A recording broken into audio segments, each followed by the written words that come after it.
Margaret Westfield had built an empire on the belief that appearances mattered more than anything else. Her luxury consulting firm occupied 3 floors of Manhattan's most prestigious tower, and she'd cultivated a reputation for ruthless perfectionism. But when she decided to upgrade her staff based on their looks and wardrobes, she never expected one quiet man to challenge everything she'd built. David Hayes sat in her marble lobby with his worn jacket and scuffed shoes, clutching a manila folder that would either destroy her or save them both. What she discovered in those documents would force her to confront a truth she'd spent decades running from. Before we dive in, make sure to hit subscribe and leave a comment. Where in the world are you watching from? The morning light cut through the floor-to-ceiling windows of Westfield Consulting like a blade, casting long shadows across the pristine marble lobby. Margaret Westfield stood at the edge of the 32nd floor, her reflection sharp against the glass, a woman carved from ambition and tailored in Italian wool. Below, Manhattan pulsed with its usual chaos, but up here, in her domain, everything moved according to her design. Her assistant, Jennifer, approached with the careful steps of someone who'd learned to read the temperature of a room from the set of Margaret's shoulders. "The Monday morning briefing is ready, Ms. Westfield." Margaret didn't turn from the window. "Cancel it." "Ma'am?" "Cancel it. Schedule individual meetings instead, starting with HR." Jennifer hesitated, stylus hovering over her tablet. "All of them?" "Every department head. 15 minutes each." Margaret's voice carried the kind of certainty that had built her company from a one-room office to 3 floors of prime Manhattan real estate. "And Jennifer, have security review the access logs for the past month. I want to know who's been using the service elevators." The marble beneath Margaret's heels echoed with each step as she moved toward her corner office. The sound was sharp, deliberate, a metronome of authority that had trained her employees to measure their own pace against hers. She'd cultivated this presence over 15 years, understanding that in the consulting world, perception was everything. Clients paid premium rates not just for expertise, but for the confidence that came with entering these immaculate halls, surrounded by people who looked like they belonged in the pages of Fortune magazine. At 9:30 sharp, Robert Martinez from Human Resources knocked on her door with the tentative rhythm of a man who suspected he was walking into an execution. "Come in." Margaret gestured to the chair across from her desk, without looking up from the file she was reviewing. "Close the door behind you." Robert had been with the company for 8 years, hired back when Margaret was still more concerned with credentials than appearance. He was competent, thorough, and possessed the kind of institutional memory that made him indispensable during audits. He was also, Margaret had recently noticed, showing signs of wear that didn't align with her evolving vision. His suit was off the rack, probably purchased at one of those department store sales that middle management frequented. The shoes were well maintained but clearly not Italian. And there was something about his posture, the slight forward lean of someone who'd spent too many years hunched over desk work, who took the subway instead of car service. "Robert, I need to discuss a strategic initiative with you." "Of course, Ms. Westfield." He opened his notepad. A gesture so automatic it revealed just how predictable this relationship had become. Margaret leaned back in her chair, studying him with the same analytical focus she brought to client presentations. "Our client base has evolved significantly over the past 2 years. Fortune 500 companies, international conglomerates, government contracts at the highest levels. These clients make decisions worth millions based on first impressions." Robert nodded, still writing, still assuming this was about improving client relations protocols. "I've been conducting an assessment of our team's alignment with our brand image." Margaret's voice remained steady, professional. "Some adjustments need to be made." The pen stopped moving. Robert looked up, and Margaret could see the exact moment understanding began to dawn. "What kind of adjustments?" "We need team members who project success from the moment they walk into a room. People who understand that in our business, you don't just represent expertise, you embody it. Margaret pulled out a folder she'd prepared that morning. "I've identified several positions that would benefit from fresh perspectives." She slid the folder across the desk. Robert's hands were steady as he opened it, but Margaret caught the slight tightening around his eyes as he read the first name on the list, his own. "Ms. Westfield, I've been with this company for 8 years. My performance reviews have been satisfactory." Margaret's interruption was gentle but final. "This isn't about performance, Robert. This is about evolution. The company is moving in a direction that requires a different kind of representation." Robert closed the folder, his movements careful and controlled. "A different kind of representation." "Yes." "Meaning?" Margaret stood, walking to the window again. The morning sun had shifted, and the shadows had grown shorter, sharper, meaning people who look like they were born to succeed, not like they've been fighting for it. The silence stretched between them like a wire under tension. Robert remained seated, the folder in his hands, processing words that had been delivered with the same tone Margaret used to discuss quarterly projections. "And if I refuse to resign?" Margaret turned back to him, her expression unchanged. "Then we'll discuss performance improvement plans and find other reasons, but that would be messier for everyone involved." Robert stood slowly, leaving the folder on her desk. "I have a mortgage, Ms. Westfield. 2 kids in college. I'm not unsympathetic to that, Robert. The severance package is generous." Margaret returned to her chair, already signaling the end of the conversation. "HR will need to handle this efficiently. I trust you understand the importance of discretion during the transition." After Robert left, Margaret called for the next appointment. Linda from accounting arrived 7 minutes later, her sensible shoes silent on the marble. The conversation followed the same script, polite, professional, devastating. By noon, Margaret had met with 14 employees. 12 had been given folders. The ones who remained shared certain qualities. They wore their success like expensive cologne, carried themselves with the kind of confidence that came from never having worried about utility bills, spoke with accents that suggested prep schools and summer homes. They were the right kind of beautiful, the right kind of polished. Margaret ate lunch at her desk while reviewing the afternoon's termination schedule. Outside her window, the city hummed with the energy of people fighting to climb higher, but from her vantage point, they looked like ants scurrying between the shadows of buildings built by people like her. Her phone buzzed, a text from her daughter Ashley, a sophomore at Columbia. "Mom, can I bring some friends to the apartment this weekend? We're working on a project about economic inequality." Margaret stared at the message for a long moment before typing back, "Of course. Order dinner from that place you like." She deleted the text thread and returned to her files. The afternoon brought more conversations, more folders, more carefully worded explanations about company direction and brand alignment. By 4 p.m., 23 employees had been given their walking papers. The office felt different, already lighter, Margaret told herself. More focused. Jennifer knocked at 4:30. "Ms. Westfield, there's a situation in the lobby." "What kind of situation?" "One of the terminated employees. David Hayes from IT. He's requesting a meeting with you." Margaret's jaw tightened. David Hayes had been on her list, a competent programmer whose department store wardrobe and economy car had made him an easy target. Security should have escorted him out already. They tried. "He says he has documents that you need to see before he leaves. He's being polite but persistent." Margaret rose from her chair.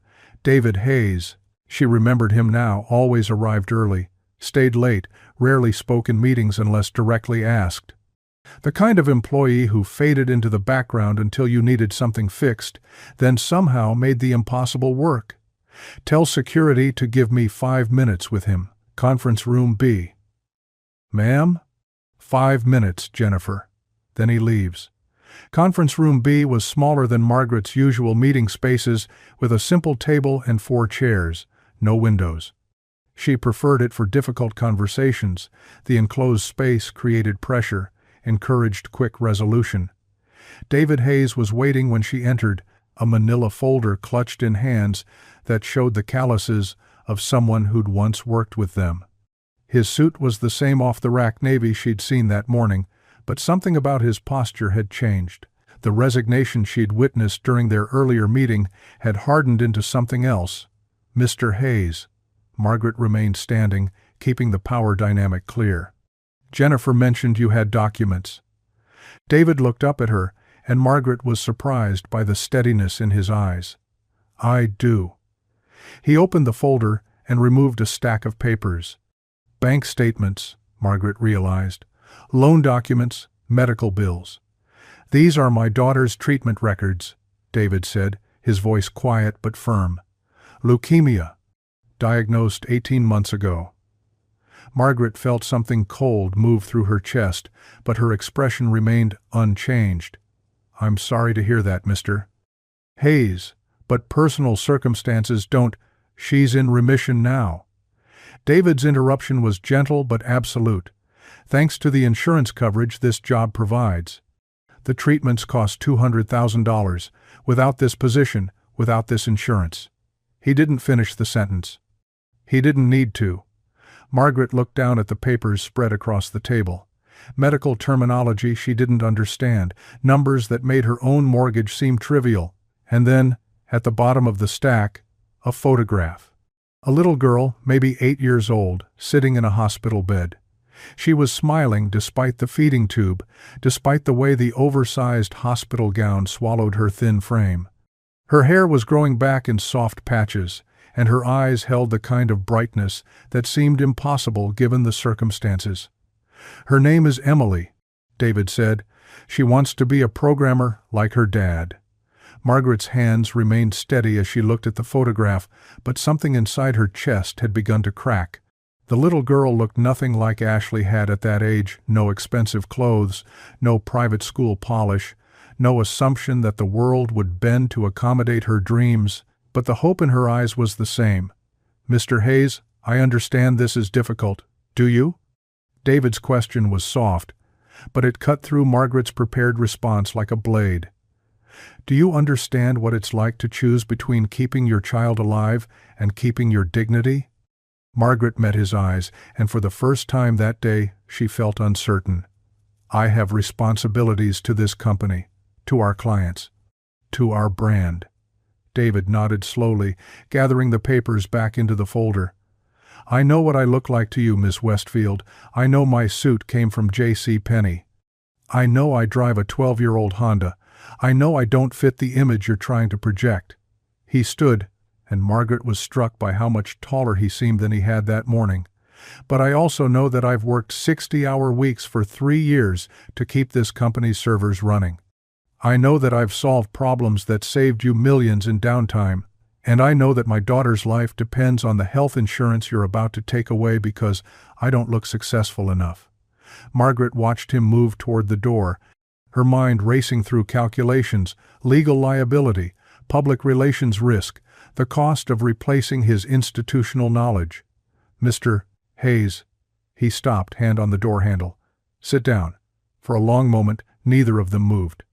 Then David returned to his chair, the folder still clutched in his hands. Margaret remained standing, but something fundamental had shifted in the room. The power dynamic she'd built her career on felt suddenly fragile, like ice beginning to crack under spring sun. "Tell me about the other employees you mentioned," she said. "Ma'am? This morning you said others were affected. Tell me about them." David's expression remained guarded, but he opened the folder again. "Maria Santos, from reception. Single mother, 2 kids. Roberto Martinez, from HR, his son just started at community college. Linda, from accounting, her husband's been out of work for 6 months." Margaret listened to the litany of lives disrupted, of careful budgets destroyed, of dreams deferred. Each name came with a story, each story with consequences that rippled far beyond her pristine offices. "And you think that changes the business reality?" she asked. David was quiet for a long moment. "I think it changes what kind of person you want to be." The words hung in the air between them like a challenge. Margaret found herself thinking of Ashley's text message of economic inequality projects and dinner orders that cost more than some people made in a day. "Give me the folder," she said. David hesitated, then slid it across the table. Margaret opened it, looking again at the medical bills, the bank statements, the photograph of a little girl who wanted to be a programmer. "Wait here," she said. Margaret walked back to her office, with David's folder pressed against her chest, each step echoing differently, now less like a metronome of authority, more like the irregular rhythm of someone whose certainty had begun to fracture. Jennifer looked up as she passed. "Ms. Westfield? Is everything—" "Hold my calls." Margaret's voice came out rougher than intended. "And cancel the rest of today's termination meetings." "Cancel them? Postpone them. Tell the department heads we're reviewing the restructuring timeline." Margaret closed her office door and placed David's folder on her desk next to the neat stack of termination packages she'd prepared that morning. The contrast was jarring, her crisp manila folders labeled with employee names and severance calculations, and David's worn folder containing the weight of a child's life. She opened her laptop and pulled up David Hayes's personnel file, 3 years with the company. Consistently high performance reviews. Multiple commendations for going above and beyond during system crises. The kind of employee who made other people's jobs easier by simply being competent and reliable. His salary was $67,000 annually. Not poverty, but in Manhattan, with medical bills and a daughter to support. Margaret found herself calculating expenses she'd never had to consider. Rent for a 1-bedroom apartment in Queens, probably $200 a month. Health insurance premiums, even with company coverage. Groceries, utilities, transportation. The mathematics of survival she'd never needed to learn. Her phone buzzed. Ashley again. "Mom, my friend Sophia is doing her thesis on corporate social responsibility. Can I bring her to dinner sometime? She'd love to pick your brain about ethical business practices." Margaret stared at the message until the screen went dark. She walked to her window, but instead of looking out at the city, she found herself studying her own reflection. At 43, she'd achieved everything she'd dreamed of at 23. The corner office, the 7-figure salary, the apartment on the Upper East Side. She'd built herself into exactly the kind of woman she'd wanted to become: successful, influential, untouchable. But David Hayes's question echoed in her mind. "Do you understand what it's like to choose between keeping your child alive and keeping your dignity?" No, she didn't. Margaret had never had to choose between anything meaningful. When Ashley was born, the best pediatricians had been a phone call away. Private schools, tutors, summer programs, every opportunity had been available simply because Margaret had made enough money to purchase them. The idea of rationing medical care, of choosing between treatment and rent, was as foreign to her as speaking Mandarin. A soft knock interrupted her thoughts. "Come in." Jennifer entered with a cup of coffee, Margaret's usual afternoon ritual. "The postponed meetings are rescheduled for tomorrow morning." "Should I—" "Jennifer, how long have you been with the company?" The question seemed to surprise her assistant. 2 years next month, Ms. Westfield. "And before that?" "I worked at a nonprofit downtown, housing advocacy." Jennifer paused, seeming to sense that this wasn't small talk. "Why do you ask? Did you know any of the employees who were terminated today? Personally, I mean." Jennifer's carefully maintained professional expression flickered. "Some of them, yes." "Tell me about Maria Santos." A longer pause. Jennifer set down the coffee cup and clasped her hands in front of her. "Maria has worked reception for 5 years. She knows every client by name, remembers their preferences. Her son, Miguel, is in his senior year of high school. He's been accepted to 3 colleges, but they're waiting to see what financial aid comes through." Margaret nodded for her to continue. "Roberto Martinez coaches Little League on weekends. He's the one who organized the office fundraiser when the Johnson account team got stuck in that blizzard last winter. And Linda," Jennifer's voice softened, Linda's husband was diagnosed with early-onset Alzheimer's last year. She's been the sole income for their family while taking care of him. Each name came with a story. Each story revealed connections Margaret had never bothered to notice, the web of relationships and dependencies that existed beneath the surface of her carefully orchestrated business environment.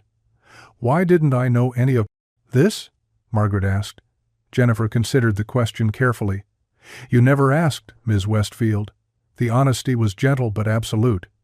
Margaret realized that in 15 years of building this company, she'd learned the names of every major client, memorized their preferences and profit margins, but had never bothered to learn the basic human details of the people who made those relationships possible. "I need you to do something for me," Margaret said. "Compile a list of everyone who was terminated today, not just their positions and salaries. I want to know about their families, their circumstances, their stories." Jennifer's eyebrows lifted slightly. "All of them?" "All of them. And Jennifer, do it quietly. Don't mention it to anyone else yet." After Jennifer left, Margaret found herself unable to focus on anything else. She tried reviewing client proposals, returning emails, preparing for the next day's presentations, but David Hayes's folder kept drawing her attention back. She opened it again and studied the photograph of his daughter, Emily. 8 years old, fighting leukemia, dreaming of becoming a programmer. The kind of dreams Margaret had never had to worry about protecting. Her phone rang. "Ms. Westfield? David Hayes is still in conference room B. Security is asking if they should escort him out." Margaret looked at her watch. It had been over an hour since she'd left him there. "No, tell him I'll be down in a few minutes." "Ma'am?" "And tell security they can stand down." Margaret gathered David's folder and walked back to conference room B, her heels echoing in the hallway with that familiar, sharp rhythm. But now it sounded different to her ears, less like authority, more like distance. David was sitting exactly where she'd left him, hands folded on the table, expression patient but watchful. He looked up when she entered but didn't speak. Margaret sat down across from him. The first time all day she'd positioned herself at the same level as someone she was speaking with. "I've been thinking about what you said," she began. David waited. "About choosing between your child's life and your dignity." Margaret set the folder on the table between them. "You're right. I don't understand that choice. I've never had to make it." "Most people haven't," David said quietly. "That doesn't make you a bad person." Margaret was surprised by the generosity in his voice. After the morning she'd put him through, she'd expected anger, resentment, the kind of bitterness that came from being dismissed for circumstances beyond his control. "It might make me a bad leader." David considered this. "What kind of leader do you want to be?" The question was so simple it felt dangerous. Margaret realized that for years she'd focused on what kind of company she wanted to build, what kind of success she wanted to achieve, what kind of image she wanted to project. But she'd never asked herself what kind of person she wanted to be while doing it. "Tell me about the others," she said instead. David's expression softened. "What do you want to know?" "Everything. What they're facing, what this means for them. Help me understand what I've done." For the next hour, David painted portraits of lives Margaret had never bothered to see. Roberto, who'd worked his way up from the mailroom and was the first person in his family to earn a management position. Linda, who'd been quietly covering for coworkers while managing her husband's deteriorating condition. Maria, who'd learned English by watching business news and could now handle international clients with more grace than some of the college-educated account managers. Each story revealed not just individual struggles, but the complex ecosystem of support and interdependence that Margaret had been unknowingly dismantling. "They're not just employees," David said as he finished describing the last terminated worker. "They're the foundation that everything else is built on. The people who stay late to fix problems, who remember the small details that matter, who care about this place because they need it to care about them back." Margaret found herself thinking about her own foundation, the nanny who'd raised Ashley while Margaret built her career, the housekeeper who'd maintained their home, the driver who'd navigated the city while Margaret worked in the back seat. All the invisible labor that had made her success possible. "What do you think I should do?" she asked. David was quiet for a long moment. "I think you should ask yourself what kind of company you're really trying to build. One that looks successful or one that actually is successful. What's the difference? One is about appearances. The other is about people." Margaret's phone buzzed with a text from Ashley. "Mom, quick question, is it true that some companies fire people just because they don't look rich enough? Sophia was telling me about this case study, and it seems so dystopian." Margaret stared at the message, her daughter's words hitting her like cold water. "Mr. Hayes," she said slowly, "what would it take for you to stay?" David's eyebrows rose. "Stay? With the company? What would it take for you to withdraw your resignation and continue working here?" "I never submitted a resignation." Margaret blinked. "But this morning you gave me a folder and told me I didn't fit your brand image. You suggested I resign to avoid messier alternatives." David's voice remained calm, but there was steel underneath. "I never agreed to any of it." The realization hit Margaret like a physical blow. In her mind, she'd been graciously reconsidering a decision that had already been made. But legally, professionally, she'd simply threatened an employee's job based on his appearance and economic status. "Oh God," she whispered. David watched her process the implications, the lawsuit potential, the discrimination claims, the public relations nightmare that could destroy everything she'd built. "Miss Hayes, Ms. Westfield." His interruption was gentle but firm. "I'm not interested in destroying you or this company.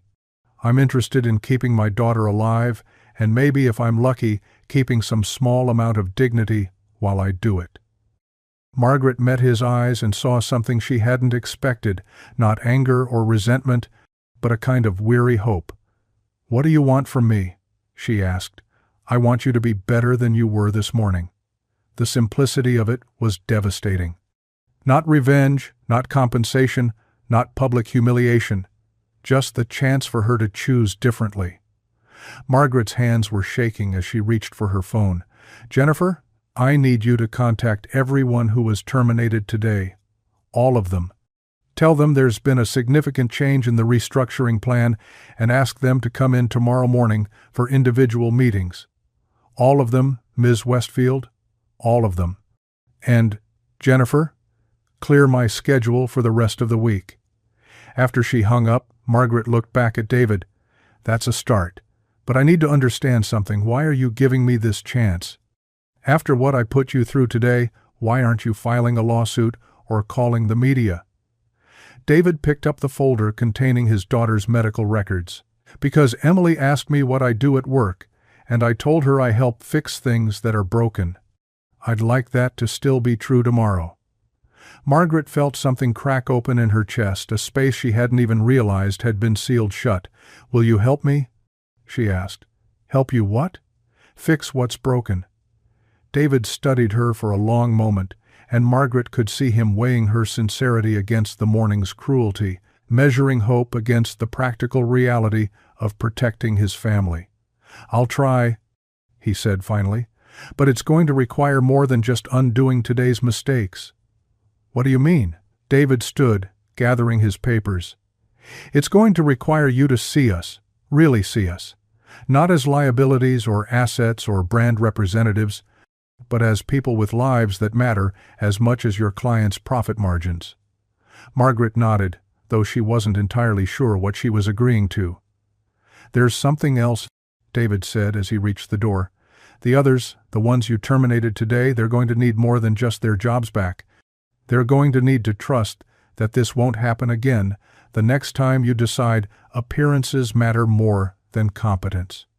He left Margaret sitting alone in Conference Room B, surrounded by the echoes of a day that had started with such certainty and had ended with everything she thought she knew about success crumbling around her. Outside the conference room windows, the sun was setting over Manhattan, painting the sky in shades of amber and rose. In a few hours, David Hayes would go home to his daughter, maybe help her with homework, maybe read her a story before bed.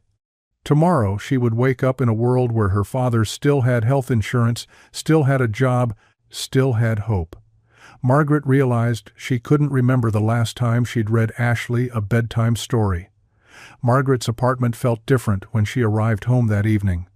The same cream-colored walls, the same carefully curated artwork, the same view of Central Park that had once made her feel like she'd conquered the world. But tonight, the silence felt hollow rather than peaceful.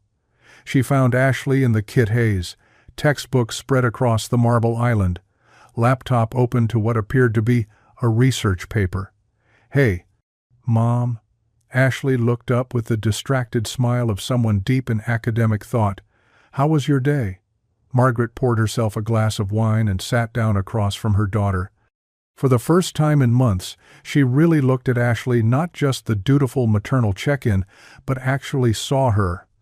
At 19, Ashley had Margaret's sharp features but softer edges, intelligence that hadn't yet calcified into cynicism. "Challenging," Margaret said finally. "What are you working on?" "That project I mentioned about economic inequality. We're analyzing case studies of corporate decision-making and its impact on working families." Ashley's eyes lit up with the enthusiasm Margaret remembered from her own college years. "Did you know that in some companies, a single restructuring decision can affect hundreds of families? Like kids who can't go to college, people who lose their homes, medical treatments that get postponed." Margaret's wineglass paused halfway to her lips. "Is that what your thesis is about?" "Part of it. Sophia, my friend, I mentioned she's looking at companies that have found ways to balance profit with social responsibility. Companies that see their employees as stakeholders, not just expenses."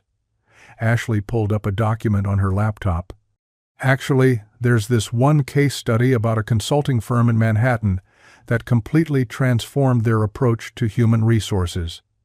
Margaret leaned forward, curious despite herself. "What did they do?"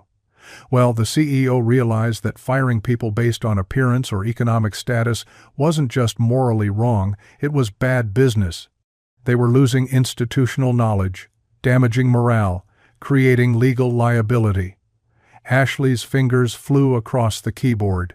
So they implemented this whole new framework that measured success differently. Instead of just looking at quarterly profits, they tracked employee retention, community impact, long-term sustainability. And it worked? According to their 5-year analysis, yes. Revenue increased, client satisfaction improved, and they became a model for other firms. Ashley looked up at her mother. The interesting part is that the transformation started with one employee who refused to accept their termination. Someone from IT who had a sick child and couldn't afford to lose his health insurance. Margaret's hand trembled slightly as she set down her wineglass. What happened to him? He became their chief technology officer. And his daughter, she recovered and ended up studying computer science. She's now leading their digital innovation team. Ashley's smile was radiant. "It's like a perfect example of how doing the right thing can also be the smart thing, you know?" Margaret stared at her daughter, mind reeling. "Ashley, what's the name of this consulting firm?" "Westfield Consulting." Ashley's expression suddenly shifted to confusion as she registered her mother's expression. "Mom, are you okay?" Margaret stood abruptly, walking to the window that overlooked the park. The city lights blurred as her eyes filled with tears she didn't expect. "Mom, that case study," Margaret said without turning around. "When was it written?" "It's theoretical. We're using real companies as models but creating hypothetical scenarios to explore different outcomes." Ashley's voice was uncertain now. "Mom, you're scaring me. What's wrong?" Margaret turned back to face her daughter. "What if I told you that the CEO in your case study was me? And that instead of transforming the company, I spent today firing people because they didn't look successful enough?" The color drained from Ashley's face. "What? What if I told you that there really was an IT employee with a sick daughter and that I gave him a termination folder this morning because his suit came from JCPenney? Ashley's laptop slid closed with a soft snap. Please tell me you're joking. Margaret walked back to the island and sat down heavily. I'm not joking. His name is David Hayes. His daughter Emily is 8 years old and in remission from leukemia. And this morning, I told him he didn't fit our brand image. The silence stretched between them like a chasm. Ashley's eyes, so much like Margaret's own, filled with a disappointment that cut deeper than any business failure ever had. Why? Ashley's voice was barely a whisper. Because I convinced myself that appearances mattered more than people. Because I thought success meant surrounding myself with people who looked like they'd never struggled. Margaret's voice cracked. Because I forgot what it felt like to be human. Ashley pushed back from the counter, pacing to the window and back. Do you know how many conversations I've had defending you? How many times I've told people that just because you're successful doesn't mean you're heartless?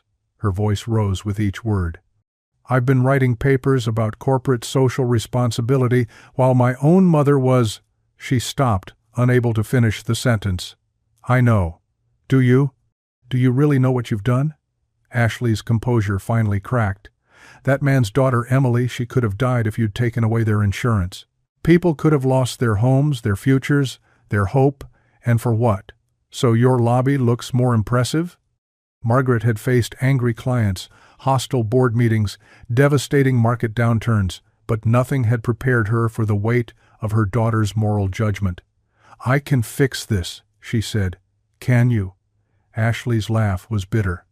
How do you fix the trauma of being told you're not good enough because you're not rich enough? How do you fix the message you sent to everyone else in that company about what matters? Margaret had no answer.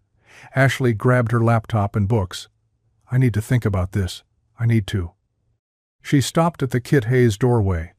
I need to figure out how I'm supposed to respect someone who would do something like that. After Ashley left, Margaret sat alone in her pristine Kit Hayes, surrounded by the artifacts of a success that suddenly felt meaningless.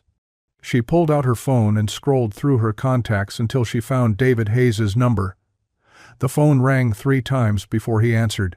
Hello? Mr. Hayes, this is Margaret Westfield. I'm sorry to call so late. It's okay. Is everything all right? Margaret almost laughed at the question. Nothing was all right. Everything she thought she'd built, everything she thought she was, had collapsed in the space of a single day. I wanted to ask you something, she said. Your daughter Emily, what does she think you do for work? There was a pause. She thinks I solve problems, fix things that are broken so people can do their jobs better.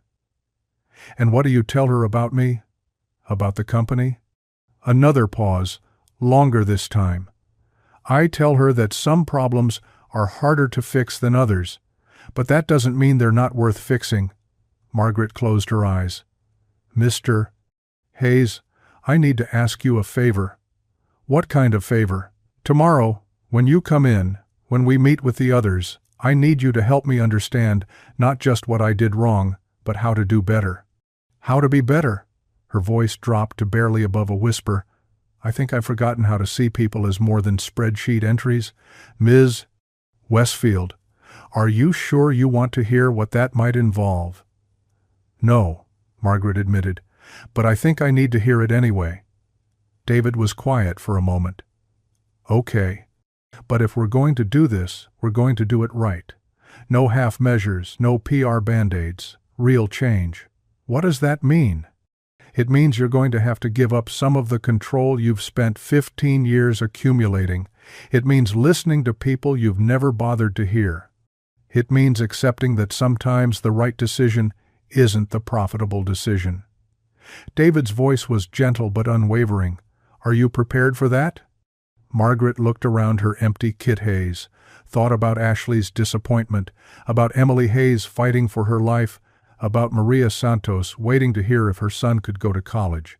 I don't know, she said honestly, but I'd like to try. After they hung up, Margaret walked through her apartment, seeing it differently. The expensive furniture, the designer fixtures, the carefully chosen art. All of it suddenly felt like a museum exhibit titled, "What Happens When Success Becomes Isolation." She stopped at Ashley's bedroom door, knocked softly, and entered when she heard a muffled, "Come in." Ashley was sitting on her bed, laptop open, but she wasn't working. She was staring at the ceiling with the expression of someone trying to reconcile irreconcilable things. "Can we talk?" Margaret asked.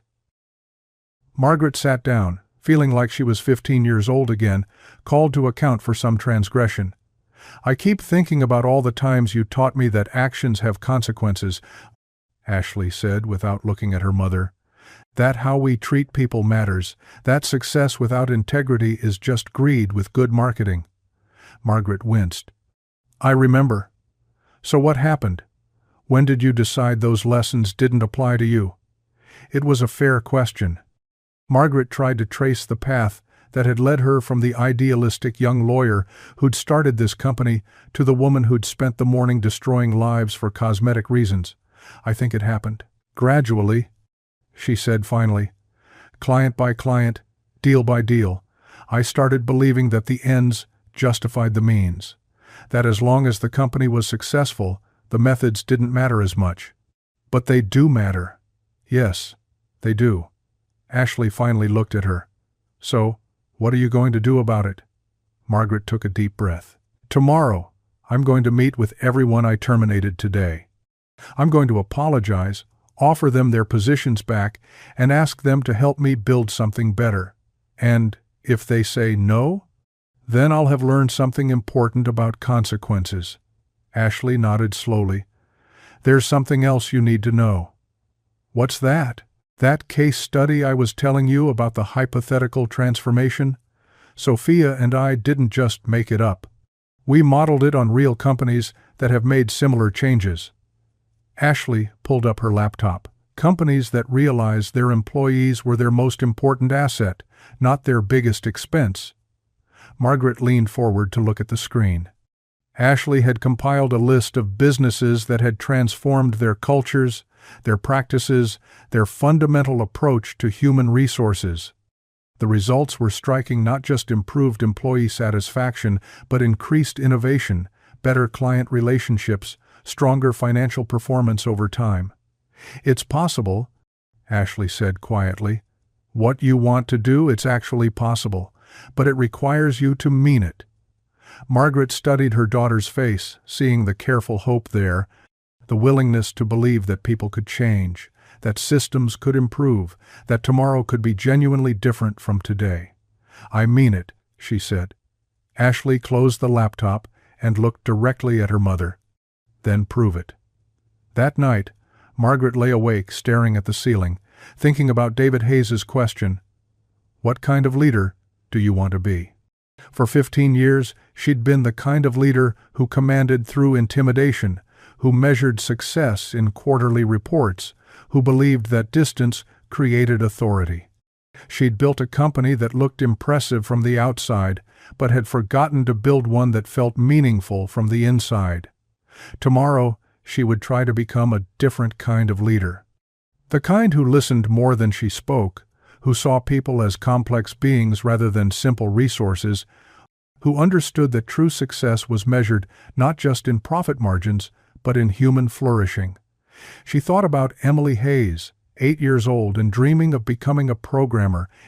In Ashley's hypothetical case study, Emily had grown up to lead the company's digital innovation team.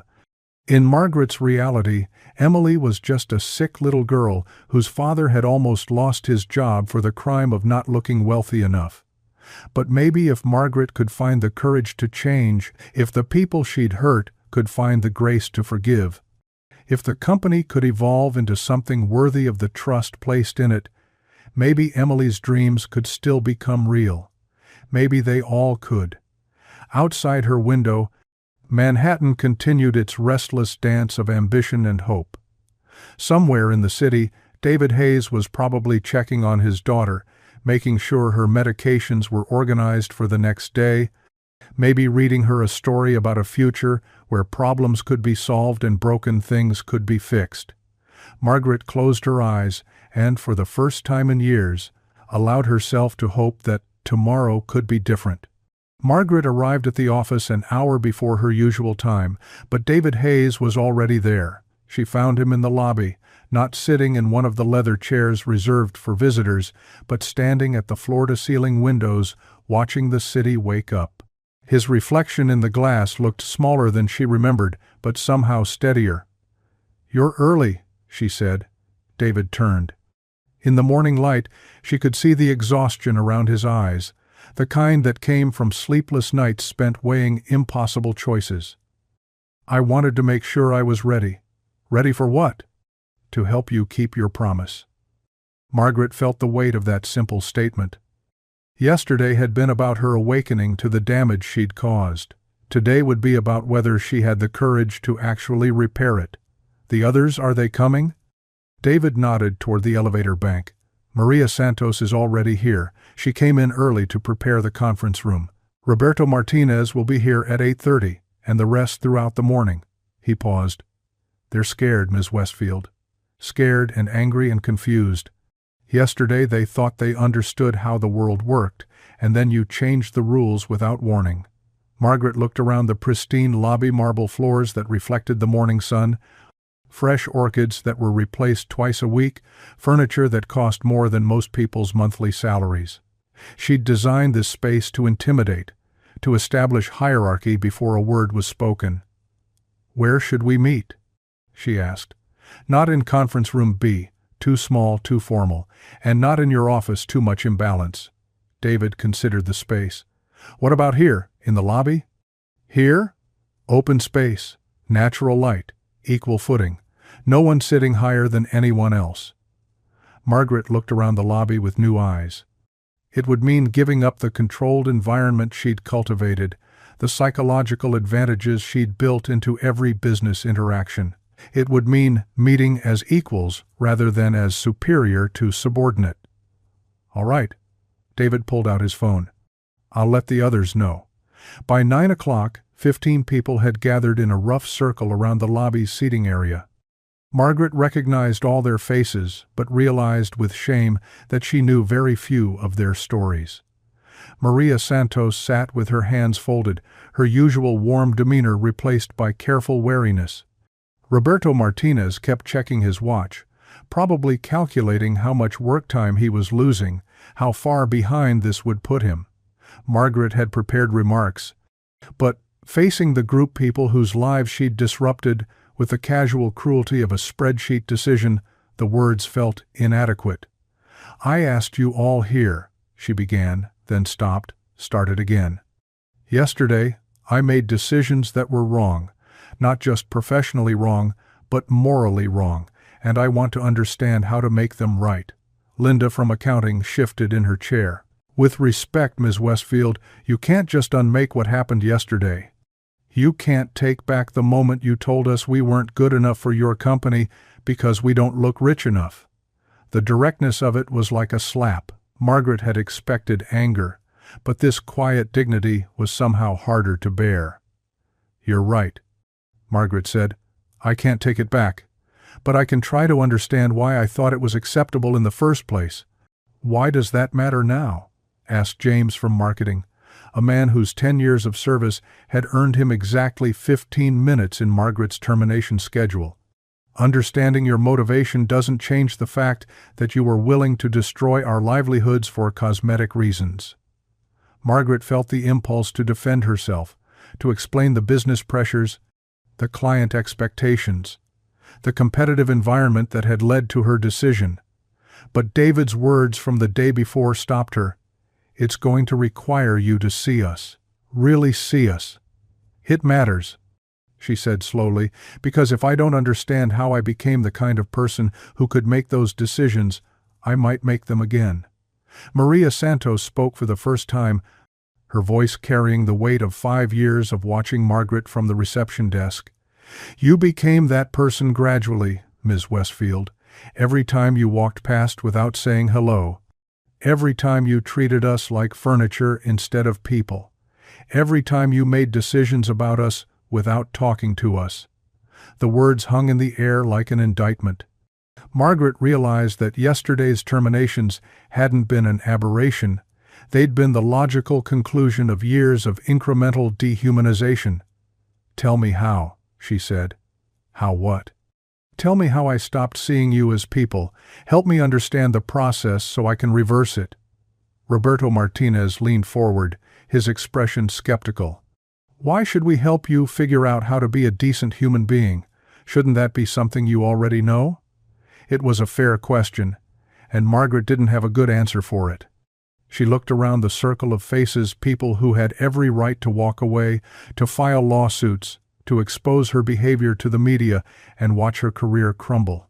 Instead, they were here, sitting in her lobby at 9 in the morning, willing to engage with the person who had nearly destroyed their security for the crime of not looking successful enough. "You're right," she said finally. "You shouldn't have to teach me basic decency. But you're the only ones who can help me understand what it's like to be on the receiving end of my decisions." David Hayes, who had been quiet throughout the exchange, finally spoke. "Ms. Westfield, can I ask you something?" "Of course." "When you fired us yesterday, what did you see when you looked at us?" Margaret considered the question carefully. Yesterday felt like a lifetime ago, but she could still remember her thought process, the cold calculations that had seemed so rational at the time. "I saw liabilities," she said quietly. "People who didn't project the image I wanted for the company.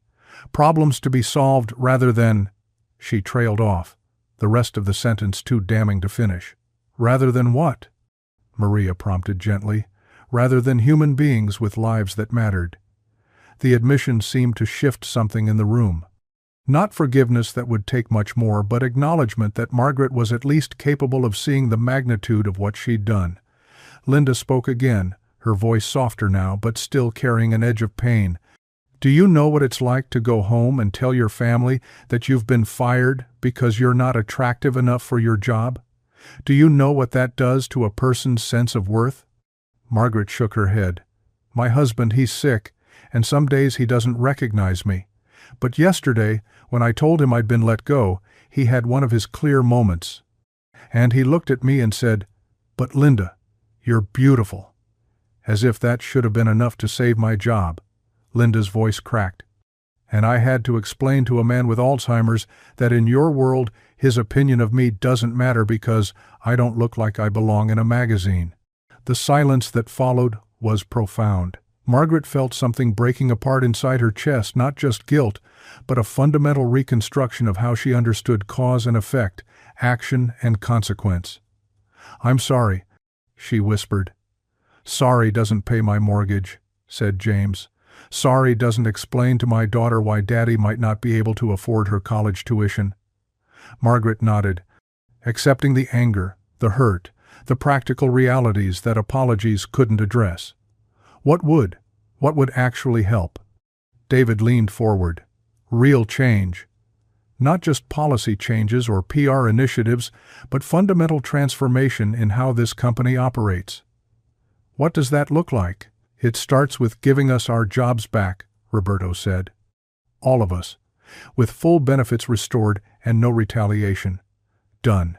"It continues," Maria added, "with you understanding that we're not interchangeable parts.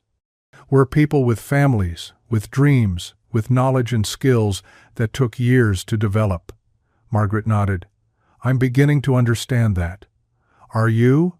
Linda's question was gentle but pointed, because understanding it intellectually and actually living it are different things. David stood and walked to the windows, looking out at the city beyond. "Ms. Westfield, can I tell you what Emily said to me last night?" Margaret felt her throat tighten. "What did she say?" "She asked me if the mean lady at my work was going to make me sad forever." David's reflection in the glass seemed to shimmer. An 8-year-old child was worried about her father's emotional well-being because his boss treated him like he was disposable. The words hit Margaret like a physical blow.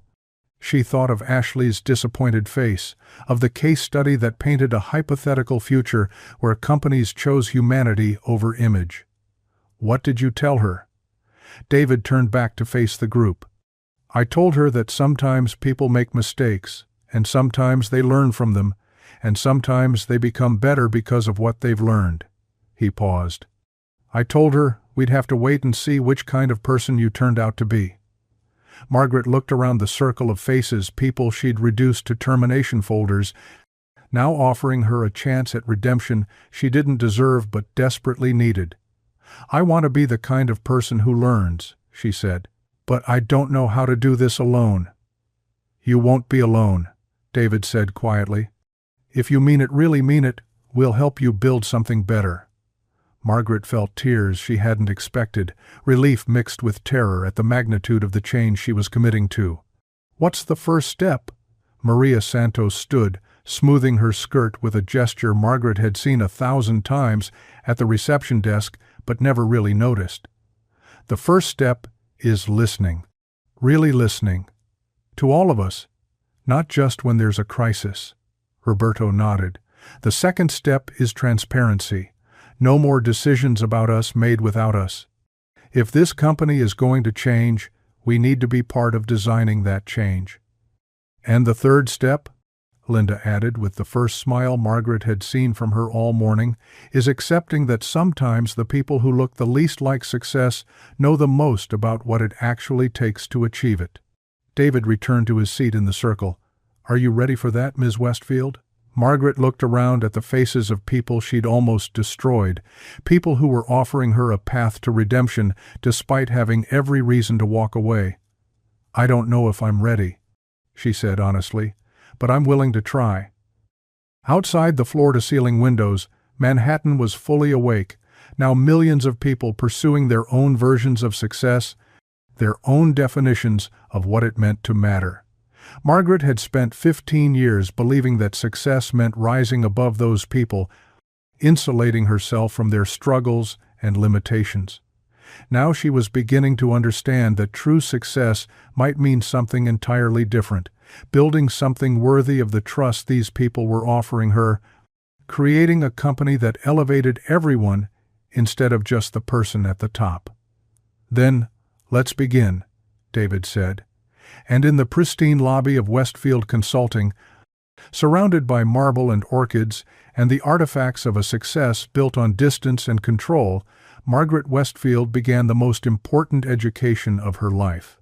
Learning how to see the people she'd forgotten how to notice. Part 5, 6 months later, Margaret stood in the same spot by the floor-to-ceiling windows, but everything had changed. The lobby still gleamed with marble and fresh orchids, but now it hummed with a different kind of energy. Maria Santos was at the reception desk, but instead of the careful deference Margaret had grown accustomed to, Maria moved with the confidence of someone whose opinions mattered, whose insights were valued. A small plaque had been installed near the elevator bank, Westfield Consulting, building success together. It had been David's idea, though the entire team had voted on the wording. Margaret had learned to appreciate the irony. The most important changes in her company had come from collaborative decisions rather than executive mandates. Ms. Westfield? Jennifer's voice carried a warmth that hadn't been there before. The quarterly review meeting is ready. Margaret nodded, gathering the folder that contained not just financial reports but employee satisfaction surveys, community impact assessments, and long-term sustainability metrics. The data told a story that would have surprised her former self. Treating people as human beings, rather than overhead expenses, had actually improved the bottom line. The conference room buzzed with conversation as Margaret entered. David was explaining something technical to Roberto, who now served as employee liaison, in addition to his HR duties. Linda was reviewing financial projections with 2 junior analysts, both recent hires, whose qualifications mattered more than their wardrobes. Maria was taking notes on her tablet, preparing to present the client feedback report she'd been compiling. This was the new leadership team, and Margaret still felt a flutter of anxiety when she realized how much decision-making power she'd distributed. But the results spoke for themselves. Employee retention was up 400%, client satisfaction had reached all-time highs, and the company had been featured in 3 business journals as an example of successful organizational transformation. "Good morning, everyone," Margaret said, taking her seat at the table, not at the head, but in the middle, part of the circle rather than separate from it. "Good morning, Margaret," came the chorus of replies. It had taken her months to get used to hearing her first name in professional settings, but David had insisted that hierarchy shouldn't be performed through titles when it wasn't necessary for function. David opened his laptop and projected the quarterly metrics onto the wall screen. Overall, Q2 exceeded our projections across all measured categories. Client retention is at 97%. We've added 4 new major accounts, and our employee satisfaction scores have remained consistently above industry standards. Margaret felt the familiar spark of pride, but it was different now, pride in what they had built together rather than what she had achieved alone. "The interesting development," Maria continued, "is that our reputation transformation has become a competitive advantage. 3 clients specifically mentioned choosing us because of our company culture. They want to work with organizations that align with their own values." Roberto shuffled his papers. "We've also had 7 applications from senior-level consultants at competitor firms. They're interested in working for a company that, quote, treats its people like human beings rather than billable hour generators." Margaret smiled. "Any concerns or challenges we need to address?" Linda raised her hand slightly, a gesture that would have been unnecessary in the old hierarchy, but had become part of their collaborative rhythm. "Actually, yes. We're growing faster than anticipated, which is wonderful, but it's putting strain on our support systems. We need to hire more staff, but we also need to maintain the culture we've built. How do we scale humanity?" It was a good problem to have, but a real one nonetheless.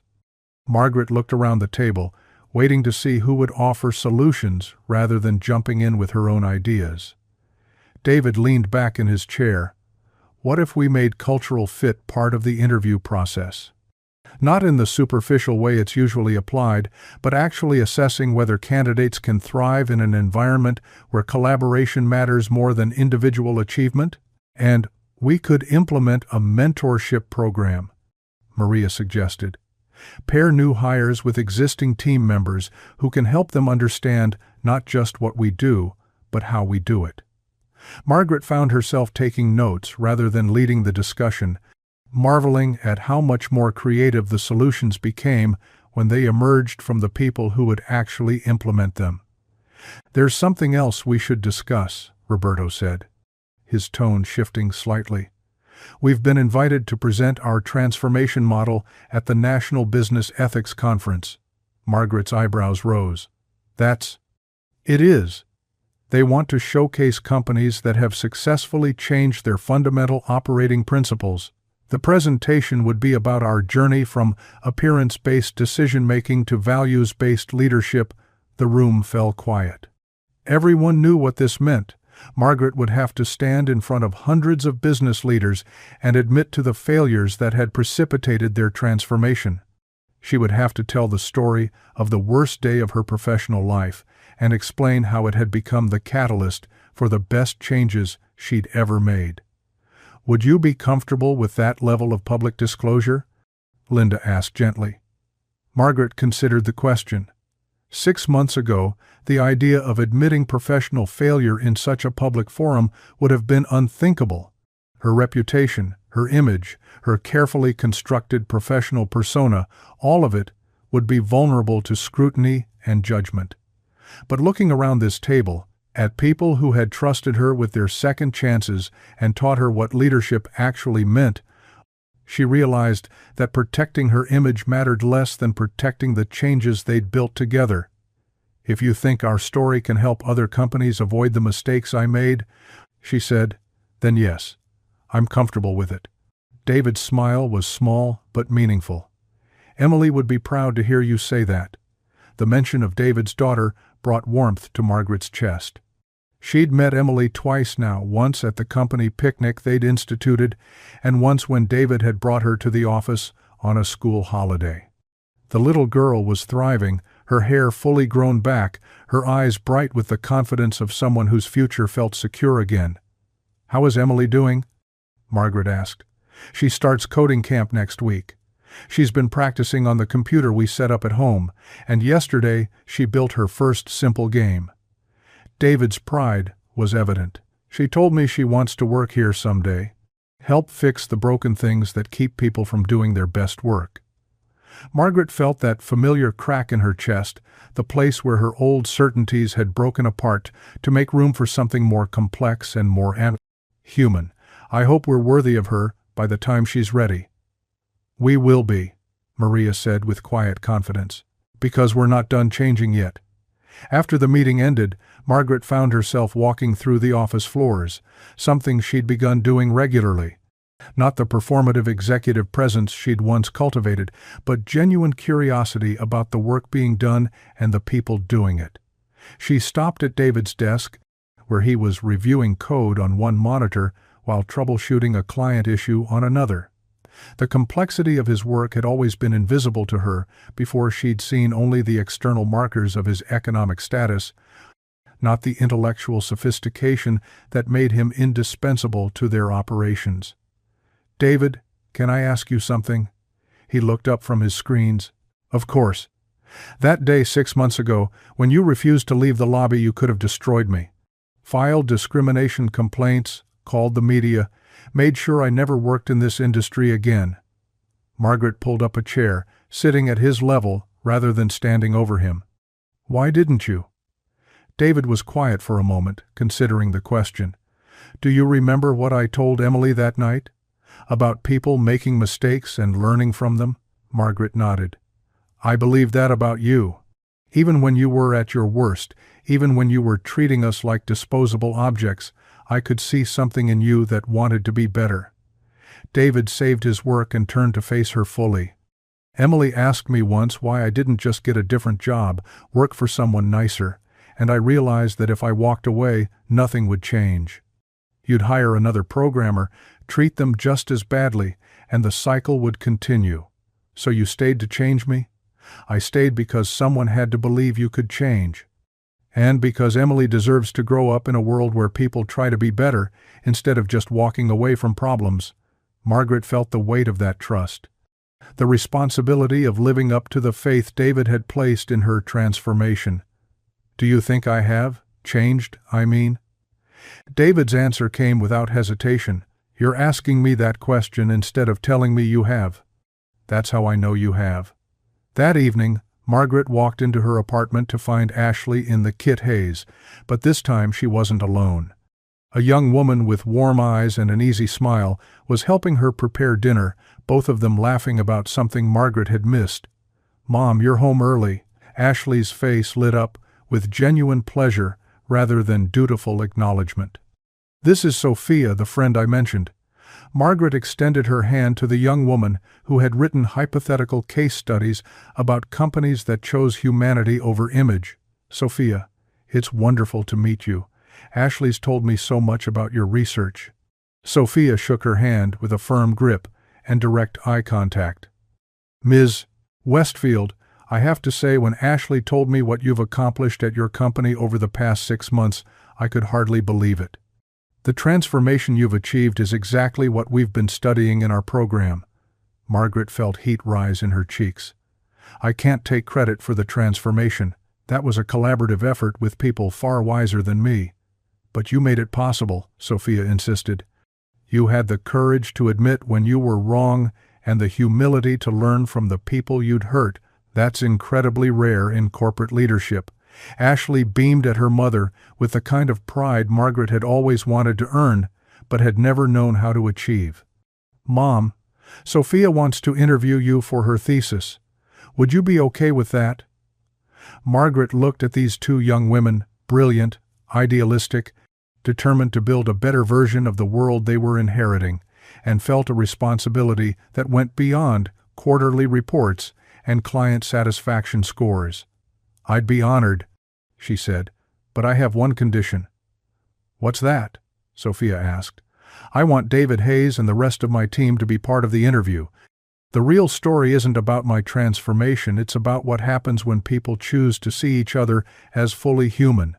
Later that night, after Sophia had gone home and Ashley had retreated to her room to work on her own projects, Margaret stood at her Kit Hayes window looking out at the city lights. Her phone buzzed with a text from David. Emily's coding camp sent home her first assignment. She built a program that helps people find jobs based on their skills instead of their appearance. Thought you'd want to see it. Attached was a screenshot of simple but elegant code and a note in a child's handwriting. For Margaret, who helped my dad keep his job and taught me that broken things can be fixed. Margaret saved the screenshot and set it as her phone's wallpaper, replacing the image of her company's logo that had been there for years. Outside her window, Manhattan hummed with its eternal promise of reinvention, of second chances, of the possibility that tomorrow could be fundamentally different from yesterday. For the first time in her adult life, Margaret felt like she was part of that promise rather than separate from it. In 6 months, she would stand on a stage and tell hundreds of business leaders about the worst decision she'd ever made and the best education she'd ever received. She would talk about David Hayes and Emily's courage, about Maria Santos and the wisdom that came from truly listening, about Roberto Martinez and the power of shared leadership.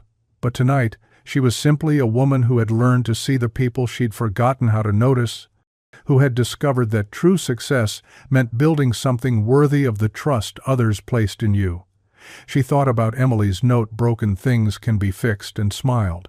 Some things, once broken and mended, became stronger than they had ever been before.